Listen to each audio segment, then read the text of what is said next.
Hey, welcome back to Milton Daily Homes. Chuck here. Got a new pair of shades, and we're doing a buyer class on Wednesday. So it starts at 7 p.m. The link is over there to register, or you can go to miltonbuyerclass.com. It's going to be a great class. We go over all the steps and all the hidden costs involved. Anything you'd want to know, whether you're buying your first home or whether you're buying your 10th home. We've had people, very experienced home buyers, come to the class, and they still walk away with a lot.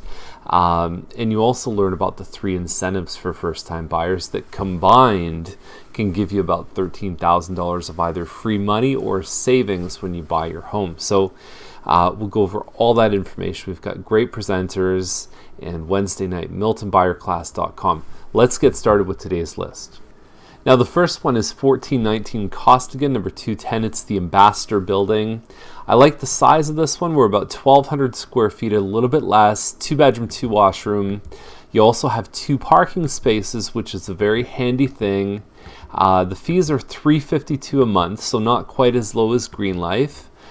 You've got granite counters. You've got dark cabinets in the kitchen. Looks like a nice laminate floor.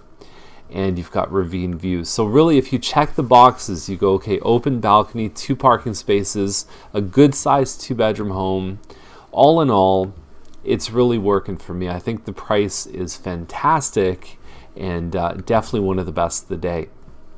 Now, the one link from the Oakville Milton board shows a competitor for the building we just discussed in Ambassador.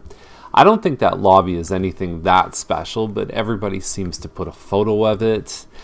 So this one is a little bit bigger, about 200 square feet larger than the previous one, but they're asking $40,000 more. So I don't see the difference here. Even if you look at the pictures, the layout is not that much different.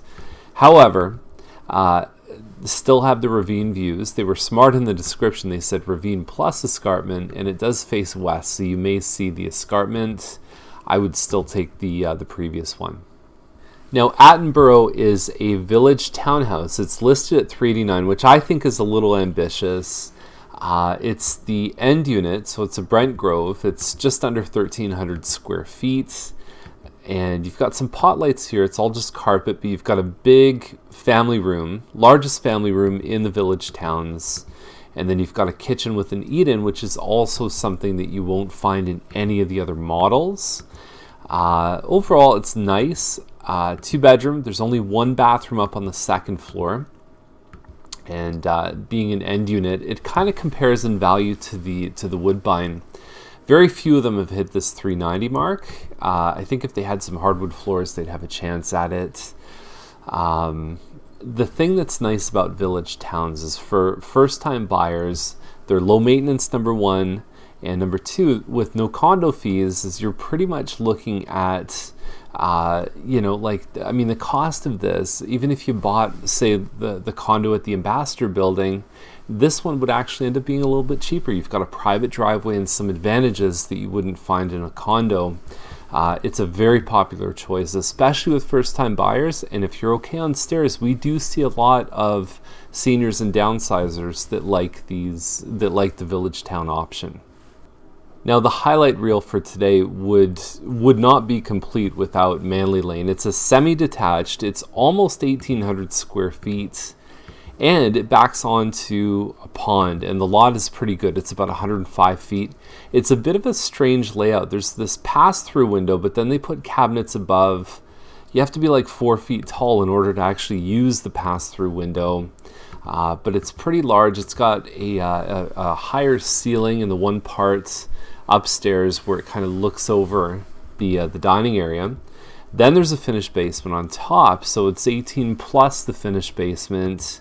And the pond, really having no neighbors behind. There's a lot of value here, and you've got good walking distance. It's right by Thompson and Main, so Center for the Arts, the library, the GO train.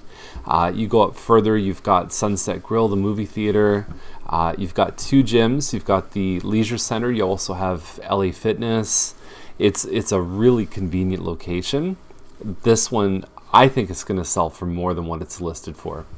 Now, almost a year to the day that 772 Clements was purchased, it's now back on the market. So it looked really familiar when I saw it, and I thought, this has been out before. So a year ago it was purchased, and for a lot less than what they're asking for. I see that the counters may have been replaced. The rest of the home looks pretty much as it was before. There may have been some paint. It's an impressive staircase, a little bit of wainscoting here. It shows very well. Really, when you're looking at Clements, Robertson, Gowland, there's about 5 or 6 streets that buyers really wait for a home like that to come out. There's one on Hemlock with a nice big deep lot for $699. There's quite a few that you can find under $750 that have a lot of value. So justifying this price, I think, would be a little bit difficult if it had a pool. Even though pools aren't great return on investments, that's another thing that people look for oftentimes on these streets.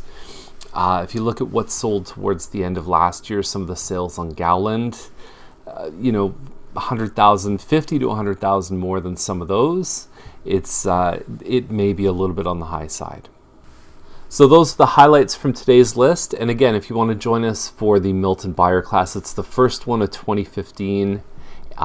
Join us at miltonbuyerclass.com. Have a great day. We'll see you tomorrow.